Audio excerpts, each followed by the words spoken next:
Hello বন্ধুরা, আমি আজ আলোচনা করব একাদশ ও দ্বাদশ শ্রেণীর উচ্চ মাধ্যমিকের কবিতা ঐকতান রবীন্দ্রনাথ ঠাকুর। কবি পরিচিতি শোনাতে বিপুলা এ পৃথিবীর কতটুকু জানি, দেশে দেশে কত না নগর রাজধানী, মানুষের কত কীর্তি, কত নদী গিরি সিন্ধু মরু, কত না অজানা জীব, কত না অপরিচিত তরু, রয়ে গেল অগোচরে বিশাল বিশ্বের আয়োজন, মন মোর জুড়ে থাক অতি ক্ষুদ্র তারই এক কোণ, সেই ক্ষোভে পড়ি গ্রন্থ ভ্রমণ বৃত্তান্ত আসে যাহে অক্ষয় উচ্ছায়, যেথা পাই চিত্রময়ী বর্ণনার বাণী, কুড়াইয়া আমি জ্ঞানের হীনতা এই আপনার মনে, পূরণ করিয়া লই যত পারি ভিক্ষালব্ধ ধনে, আমি পৃথিবীর কবি যেথা তার যত ওঠে ধ্বনি, আমার বাঁশির সুরে সাড়া তার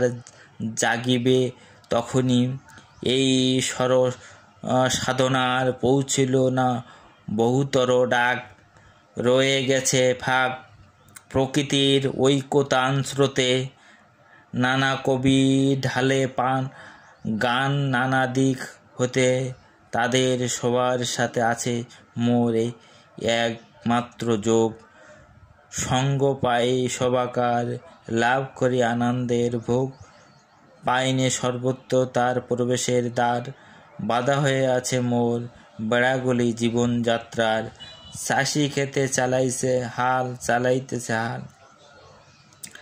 তাঁতি বসে তাঁত বনে জেলে ফেলে জাল, বহুদূর প্রসারিত এদের বিচিত্র কর্মভার, তারই পরে ভর দিয়ে চলিতেছে সমস্ত সংসার, অতি ক্ষুদ্র অংশে তার সম্মানের চির নির্বাসনে, সমাজের উচ্চ মঞ্চে বসেছি সংকীর্ণ বাতায়নে, মাঝে মাঝে গেছি আমি পাড়ার প্রাঙ্গণের ধারে, ভিতর প্রবেশ করি সেই শক্তি ছিল না একেবারে, জীবন যোগ করা না হলে কৃত্রিম পণ্যে ব্যর্থ হয় গানের পসারা,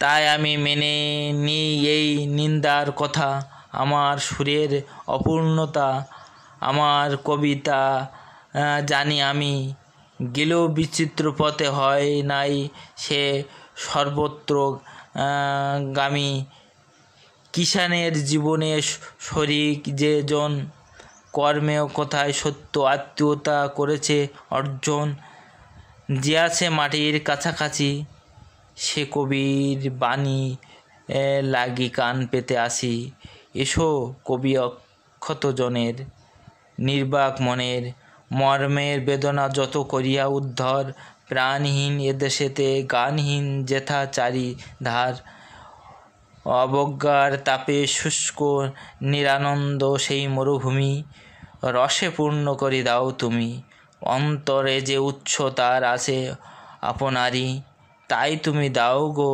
উদ্বারী, সাহিত্যের ঐকতান সঙ্গীত সবাই এক তারা যাহাদের তারাও সম্মান যেন পায়, মুখ যাও দুঃখ সুখে নত শির শুদ্ধ যারা বিশ্বের সম্মুখে, ওগো গুণী কাছে থেকে দূরে যারা তাহাদের বাণী যেন শুনি। সংক্ষিপ্ত শব্দার্থ টিকা। বিপুলা বিশাল প্রশস্ত, এখানে নারীবাচক শব্দ বিশেষ বিপুলা বলে পৃথিবীকে বোঝানো হয়েছে। বিশাল বিশ্বের আয়োজনে মন তোর জুড়ে গেছে অতি ক্ষুদ্র তারই এক কোণ, বিশ্ব জড় বৈচিত্র্যে বিশাল সম্ভার নিয়ে এই বিশাল বিশ্বে, কিন্তু কবির মন জুড়ে রয়েছে তারই ছোট এক কোণে, যেটা পাই চিত্রমর্মে বর্ণনা বাণী কোড়াইয়া আনি, কবি ও তার কবিকে সমৃদ্ধ করার জন্য পৃথিবীর শ্রেষ্ঠ সাহিত্যের সম্পদ কুড়িয়ে আনেন, জ্ঞানের দীনতা এই আপনার মনে, পূরণ করিয়া লই যত পারি ভিক্ষালব্ধ ধ্যানে সাধনা, নানা সূত্র থেকে জ্ঞান আহরণ করে কবি নিজেদের জ্ঞান সমৃদ্ধ করেছেন। এখানে সুর ও সঙ্গীত সাধনাতে বোঝাইছে।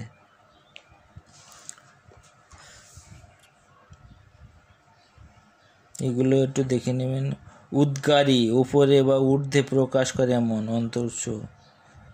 সাহিত্যের ঐক্যতা, সঙ্গীত সভা সাহিত্যের জীবনের সর্বপ্রান্তস্পর্শী সমর্ষণ ও ঐক্যতা।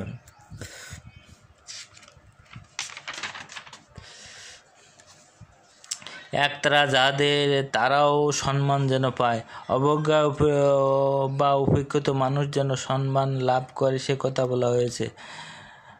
মুখ যার দুঃখ সুখে নতশির, শুদ্ধ যারা বিশ্বের সম্মুখে, সুখ দুঃখ সহ্য করা নির্বাক মানুষ যারা এগিয়ে চলা পৃথিবীতে এখনও মাথা উঁচু করে দাঁড়াতে পারে না। ঐক্যতা রবীন্দ্রনাথ ঠাকুরের জন্মদিনে কাব্যগ্রন্থে 10 সংখ্যা কবিতা। কবির মৃত্যুর মাত্র 4 মাস আগে 1948 বঙ্গাব্দ পয়লা বৈশাখের জন্মদিনে কাব্যগ্রন্থ প্রকাশিত হয়। 1913 সালে 47 বঙ্গাব্দে ফাল্গুন সংখ্যা প্রবাসীতে কবিতাটি ঐক্যতার নামে প্রথম প্রকাশিত হয়। ঐক্যতার 80 পর স্থিরপ্রজ্ঞ কবির আত্মসমালোচনা। কবি হিসেবে নিজেকে অপূর্ণতা, স্বতঃস্ফূর্ত এবং স্বীকারোক্তি। দীর্ঘ জীবন পরিক্রমার শেষ প্রান্তে পৌঁছে স্থিতপ্রজ্ঞ রবীন্দ্রনাথ পেছনে ফিরে তাকিয়ে সমগ্র জীবনের সাহিত্য সাধনার সাফল্য ব্যর্থতা হিসাব খুঁজেছেন ঐক্যতান কবিতায়। তিনি অকপটে নিজের সীমাবদ্ধতা ও অপূর্ণতার কথা ব্যক্ত করেছেন এখানে। জীবন মৃত্যুর সন্নিক্ষণে দাঁড়িয়ে কবি অনুভব করেছেন নিজের অকিঞ্চিৎকরতা ও ব্যর্থতার স্বরূপ। কবি বুঝতে পেরেছেন এই পৃথিবীর অনেক কিছু তার অজানা ও অদেখা রয়ে গেছে। বিশ্বের বিশাল আয়োজনে তার মন জুড়ে ছিল কেবল ছোট একটি কোণ। জ্ঞানের দীনতার কারণে নানা দেশের নানা বিচিত্র অভিজ্ঞতা, বিভিন্ন গ্রন্থের চিত্রময় বর্ণনা বাণী কবি ভিক্ষালব্ধ ধনের মতো সযত্নে আহরণ করে নিজের জ্ঞানভাণ্ডার পূর্বভূত করেছেন। তবু বিপুলা এই পৃথিবী সর্বত্র তিনি প্রবেশের দ্বার খুঁজে পাননি। চাষি খেতে হাল চাষে, তাঁতি তাঁত বনে, জেলে জাল ফেলে, এসব শ্রমজীবী মানুষের ওপর ভর করেই জীবন সংসার এগিয়ে চলেছে। কিন্তু কবি এসব হতদরিদ্র আপাঙ্কতের মানুষের কাছে থেকে অনেক দূরে সমাজের উচ্চ মঞ্চে আসন গ্রহণ করেছিলেন। সেখানকার সংকীর্ণ জানলা দিয়ে সে জীবন ও জগৎকে তিনি প্রত্যক্ষ করেছেন। তা ছিল খণ্ডিত তথা অপূর্ণ। ক্ষুদ্র জীবনের সঙ্গে বৃহত্তর মানব জীবনধারার ঐকতান সৃষ্টি না করতে পারলে শিল্পীর জ্ঞানের পরশা তথা সৃষ্টি সম্ভার যে কৃত্রিমতার পর্যবসিত হয়ে ব্যর্থ হয়ে যায়। কবির এই আত্মোপলব্ধির প্রকাশ ঘটেছে। তিনি বলেছেন, তার কবিতা বিচিত্র পথে অগ্রসর হলেও জীবনের সফল স্তরে পৌঁছাতে পারেনি।